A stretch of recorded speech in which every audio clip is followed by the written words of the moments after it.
Good morning, good evening, good afternoon, wherever it is that you are and wherever you may be. Thank you very much for making this a part of your day. I am Brad Franklin, a creative content right here in Chesterfield. I'm very glad to tell you that Chesterfield by the Mic is on the air once again. You know, the great Jim Morrow once said, playoffs. And even though this is high school football, I'd be remiss if we're going to do a podcast about high school football playoffs if I didn't say once, twice, three times, playoffs. But yes, the playoffs. We are going to preview Chesterfield's 5 entries into this year's playoff situation. There is nobody better to do that with me than my good friend Jim McConnell, who is also a creative content writer here in Chesterfield. Jim, welcome back to the podcast, my friend. How are you? I'm very well, Brad. Thank you. You've now composed yourself again after I did the playoff thing. I'm dying over here, man. What's really funny to those of you listening at home is that he said before, he was like, well, I threw you off with Dennis Green last time, and he mentions Mora. And I'm like, no, that's mine. You don't get to do it. And you knew it was coming, and it still tickled you. I love it. Yes. All right, so Chesterfield has 5 teams in the playoffs. If you're sitting there wondering to yourself, what does that mean? We're going to tell you really quick. So in terms of the way that the playoffs work in the state of Virginia for the Virginia High School League now, it's actually pretty different from maybe the way that it is, maybe the way that you have always known it to work. They did away with like the class this because they used to have A, AA, AAA, then they had regions and you had districts, and so it was a pretty long process to get from essentially the start of the playoffs into the actual state tournament. Now what they've done is they have a new classification system that runs from 1 to 6, 6 being the largest, and within each division, each group, there are 4 separate regions. Okay, so for example, of the 5 teams in the playoffs from Chesterfield this year, Thomasdale, Manchester, Cosby, 3 of those 5 are in 6A, which is Class 6 Group A. All right, and we'll talk about different matchups they have. Only teams in 6 play teams in 6, teams in 5 play teams in 5. It's all based around the size of the school. If you're kind of on the bubble between 2, you sort of can essentially sort of decide, you sort of work with the VHSL to sort of figure out where you should be, which is why if you remember back to our preseason podcast, we talked about there was some movement there for some of the Chesterfield teams. One such movement actually in the big scheme of things actually hurt a team because they moved down. If they had stayed up, they actually would have been better off. We'll get to that in a little while. Let's talk about the playoffs, Jim. Not a surprise, I think, that Thomasdale is the team right now, 10-0, number 2 seed in 6A. They had a really nice, we talked about the midseason, sort of where they were. That was right before they played Dinwiddie. And they had a really nice effort in that game, obviously won that game, and were able to stay undefeated for the first time under Coach Tucker. In terms of the matchup at this point, Thomasdale is the number 2 seed, as I mentioned, in 6A. Their first round matchup is against Western Branch, the number 7 seed. They were 4-6 this year. Western Branch, which won the region last year, which is important to mention. In terms of Thomasdale and sort of where they are going into this thing, it's weird to think that they're 10-0 and they're the number 2 seed, but you understand sort of why, considering where Highland Springs is, and even though they're 9-1, it's all based around, for folks who aren't, the way that they sort of see these things is based around like sort of strength of schedule and that kind of stuff. But in terms of Thomasdale, Jim, what stands out to you sort of about the way that things finished up for them and the way the tournament now sets up for them going forward? Yeah, just interesting to see a team that loses its quarterback. Yeah, it's all everything guy. Yeah, and a D1 guy. Yeah, D1 guy. Leader of the team, coach on the field, all those things, and they bring in a new guy, and the team just keeps on rolling on down the road. Yeah. And, that defense is underrated and really, really good. Yeah. And so I think this region is just it's a juggernaut. Yeah. The Davis kid, I think, had 10 tackles and a pick last week against Petersburg. And I think in that, 24-0 win that Dale had to end it up. I think the Medley kid has been steady for them. It feels like they've kind of gotten past the injury, and they've been able to sort of not just like find a like a steadying ground, but they've really been able, I think, to push forward. The running game is going to be essential for them, especially against Western Branch. Those 7-5-7 teams typically have a lot of athletes on the edges, and so you're going to have to be able to do a lot of stuff in between the tackles in a game like that. And Tyree, Hines, I think they both had rushing touchdowns last week. It's going to be imperative, I think, for them to continue to be who they've been this season if they want to make it to the next round. Now, Manchester was the second of the three teams in 6A to make it. At 9-1, they're the number 3 seed. Their first round matchup is against Lansdowne, which was the number 6. They were 5-5 this season. An interesting sort of way that this has gone for them, because when we talked at the midseason, they were 3-1, 3-0 in their district. In the Dominion, they were their only loss was to Highland Springs by less than a touchdown. Or maybe it was actually 6, right? It was 41-35. This is the first ever meeting between the two teams, and it's an interesting sort of spot for them. Tell me what you think about sort of where they are in the big scheme of things, and because it certainly felt like at the beginning of the year, as we talked about, right? Like they were sort of primed for this kind of playoff run, and here they are. It's right there in front of them. Yep, absolutely. And they have just sort of taken care of business, I mean, they just do what they do, and they have beaten the teams pretty easily that they were supposed to beat. Yeah. And it's just sort of, it's interesting to me how you can get teenagers to stay focused when at the start of a season, both Dale and Manchester sort of have been circling each other on the schedule, right? It's like, well, we're going to get to November, and then we're probably, one of us is going to end up having to play Highland Springs. Right. And that's the way. But to keep kids focused week to week when you know that the calendar is sitting out there and they know it. Yeah. And they know that nobody else really had anything for them. Right. It's really impressive because teenagers, they can take things for granted. Mm-hmm. Yeah. And they have things going on in their lives that are very interesting. So I find that ability to just sort of methodically just go about their business. Yeah. Both of these teams have done a really good job. That's a really good point. Yeah. And the other thing, too, about this is Manchester went into that game against Cosby at the end of the year, which they won 30-11. And, Cosby was at that point sort of right on the, and probably thinking like, hey, we got to win to get in. And for them to put up that kind of performance, they were up 17-0 at the half. The Holland kid had a pair of rushing touchdowns, 66 yards on 5 carries. That's a really impressive sort of showing when you're playing against a team that felt like it had its back to the wall. Now, we'll talk about Cosby here in a hot second because, spoiler alert, Cosby did make the playoff. But it really speaks, I think, to where Manchester is as a program and certainly the way that things have sort of come together for them, not just through the course of this season, but in the previous few. It's you don't get there overnight, and you can sometimes lose that sort of status overnight, but you can't gain it that way. It doesn't matter, some kid moves to town. It's not moves to your district. It's not going to be, that as easy. And so I think they've done it, like your point about just sort of the way these two teams have methodically gone about their business this year. Now let's talk about Cosby. Listen, they were 1-3 when we last spoke. All right. Then they went from 1-3 to basically sort of sneaking in the playoffs. They get top seed Highland Springs here. The first ever meeting between these two schools as well. Highland Springs, of course, the number 1 overall in 6A. Cosby the number 8. And I wish them luck, by the way. Because some reward, right? You're in the playoffs. Woo! Get to spend an extra week practicing, and your reward is? Your reward is legitimately one of the greatest dynasties in the history of the VHSL. Bar none. Absolutely. I mean, what the Springers have done, and I don't care. I mean, there are a lot of people out there who have lots of opinions about, different teams and different programs over the years. But you have to respect the level of success and the ability to sustain it the way Highland Springs has. And for them to come into this tournament, honestly, at 9-1, I mean, it's almost like I don't want to be cliche and say like, oh, you've awoken the sleeping giant. But in a way, you've sort of, it's not exact. If you're Cosby, you're not feeling great about your chances. That being said, they have done a really nice job this season of sort of defying expectations, right? I mean, they were 1-3. We barely, gave them much of a chance to be sitting where they are heading into Friday night. And so the idea that they're on the cusp of being able to play, a team like Highland Springs or play in the tournament at all says a lot about sort of where they've been, where they're going. And I also think, look, I watched the team that was the number 1 overall seed in a tournament lose to a number 16 team for the first time, right? It's painful for you to bring that up, isn't it?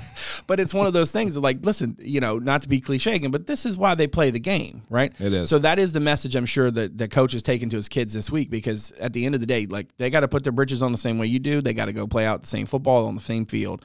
It's going to be a tall task, but, it's one of those things where we have to sort of wait and watch it unfold. What do you feel like worked for Cosby this year? Honestly, I think they have a really good defense, which kind of seems to be a little bit of a theme this year for me. Yeah, yeah, absolutely, and I just think they are more physical than maybe they get credit for, because fair. Cosby has had sort of the reputation of they excel in golf and tennis and right, but they are way more physical as a mentality within their program than they get credit for. The issue is Highland Springs just runs out so many athletes. So much talent. I mean, it's just, and that's the hard part, right? Is that, like, you can't just do like 1 or 2 things well to beat a team like that. You got to do it consistently, quarter after quarter, play after play, drive after drive, and you can't make mistakes. Like, and anything that Highland Springs does, any mistakes, whether it's a fumble here, you got to recover it. If it's an interception, a tip ball, you got to come down with it. This is the game where you not only have to do everything right on your end, but you have to maximize every opportunity they give you on the other side. You have to. There's just no way around it. No doubt. Let's move over to 5. Obviously, it's always fun when a bunch of teams make the playoffs. It's a little bit harder when 2 of them are playing each other in the first round. And that is certainly the case for the other 2 teams from Chesterfield to make the playoffs this year. Matoka at 7-3, they are the number 3 seed in 5B. Their first round matchup is with the number 6 seed LC Bird. Ever heard of them? LC Bird comes in as a 6. They're 6-4. This is Matoka's first year in Class 5, which we've talked about them sort of changing up and moving in. This is the first meeting between Matoka and Bird in 8 years, and the winner gets the number. I mean, we can call them the winner of number 2, Louisa, and number 7, Mills Godwin. Louisa comes in at 9-1, Mills Godwin 6-4. Not to say that Godwin can't win that game, because strange things happen sometimes in playoffs. But Louisa, again, is kind of, they're not quite to the level Highland Springs is, but they're sort of on the trajectory. Yes, they are. And even though they've lost some talent to some bigger schools and that kind of thing, I mean, Louisa has been cooking for a while. So this is a tough matchup ahead for whoever comes out of this game, especially I think for Bird, because Bird, I think if they can't control the ball, they can't control the line of scrimmage, it has really been tough sledding for them. And I feel like Louisa is exactly the kind of team that kind of spells doom to that. And they're a really tough team, and it's a really difficult place to play. Strange to say that about high school football in 2023, because a lot of the sort of traditional sort of places that were hard to play for teams back when I was a kid, right? That's just not. But Louisa, legit, like, I remember covering them, and the first time I went to a game out there, they had like a legit like live animal in a cage. Oh yeah, like, it's an actual lion. Yeah, on the sideline. Legit. And we were kind of like, that's a real thing. Okay, that's a legit lion. Like, I think Oscar Smith tried that once with the tiger. Yeah, way back when. Yeah. But I mean, like, that's a whole other different mentality. It's a little right? disconcerting, honestly. It's like, let's make sure that thing just stays caged up.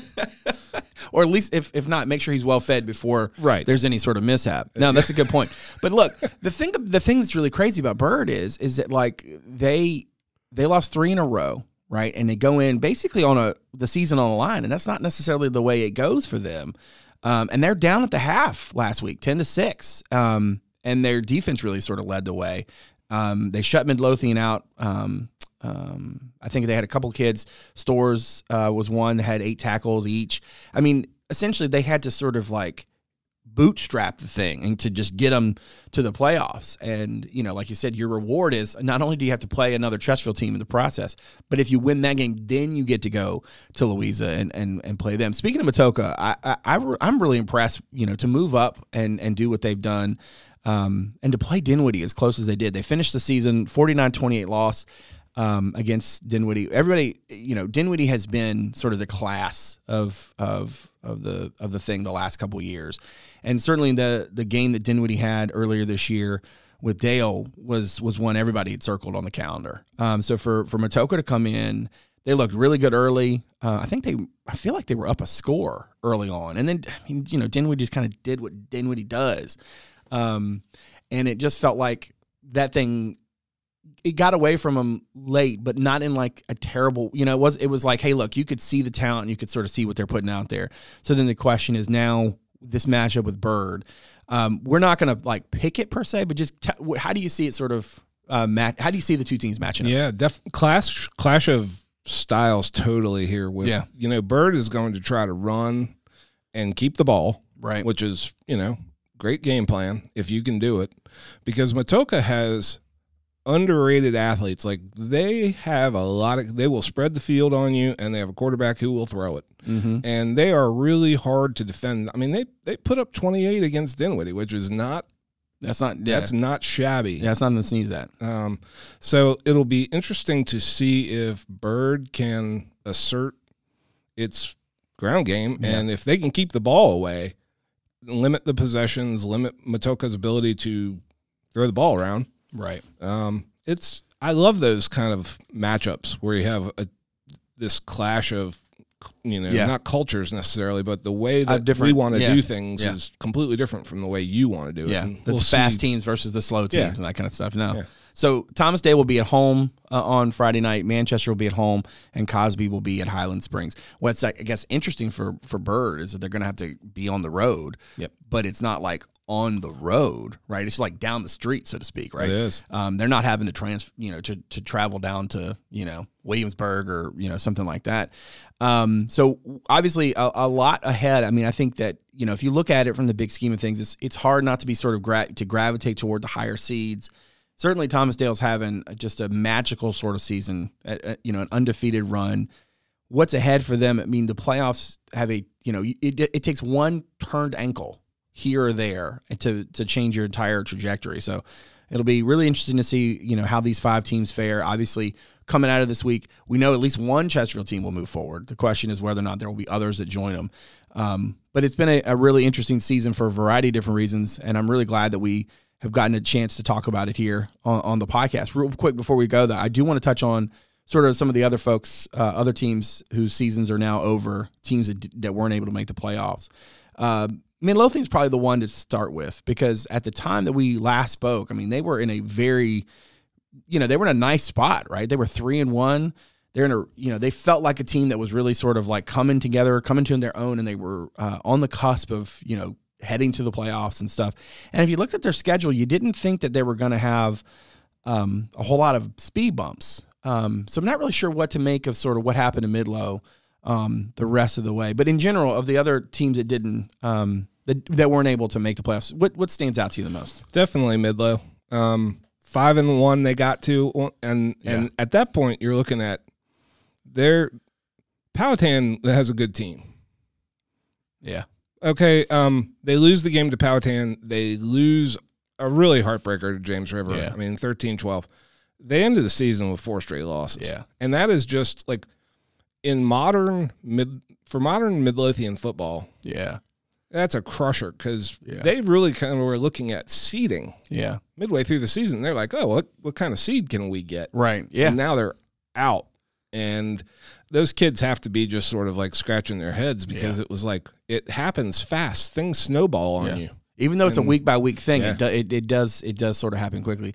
And to your point too, like, sometimes you're not really sure, how it all kind of comes together.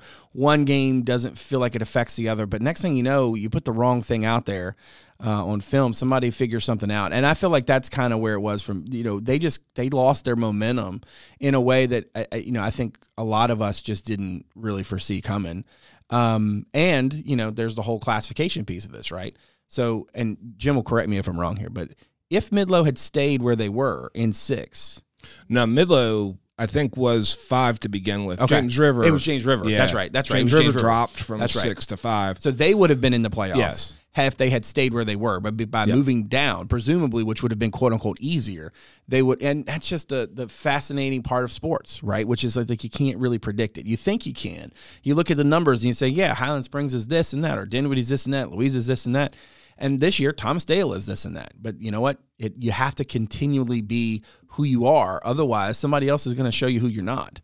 And so I think that's, as those other programs sort of try to pick up the pieces and look to next year, I think if you look at what Meadowbrook was able to do, I think they've kind of righted the ship a little bit, and you sort of think, okay, in the out years, you can see it sort of coming together for them in a way.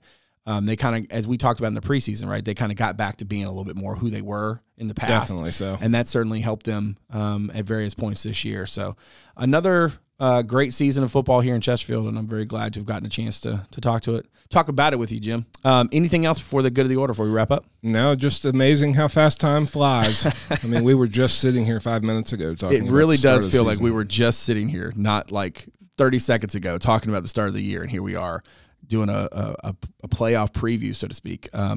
We will undoubtedly be back to you next year as we get ready for the run-up to football season once again. But I want to thank Jim for coming on the show and talk to us about high school football here in Chesterfield. Thanks, Jim. Thank you, Brad.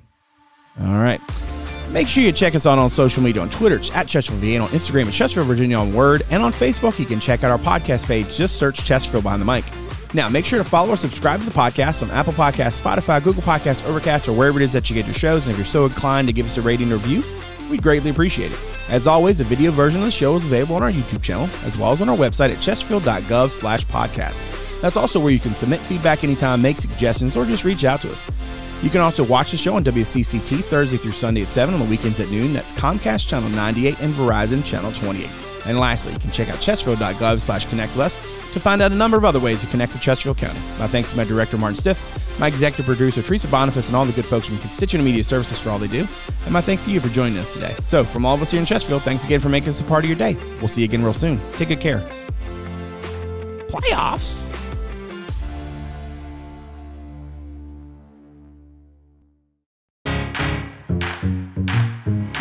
From blogs to podcasts, and I'm very glad to tell you that Chesterfield Behind the Mic is on the air once again. Newsletters to alerts, social media, the latest community news. Welcome to the latest installment of This Week in Chesterfield. How to get in touch, and everything in between. If you want to know about Chesterfield County, our Connect With Us webpage has you covered. Chesterfield.gov/connect with us. Connect with us, your source for all things Chesterfield.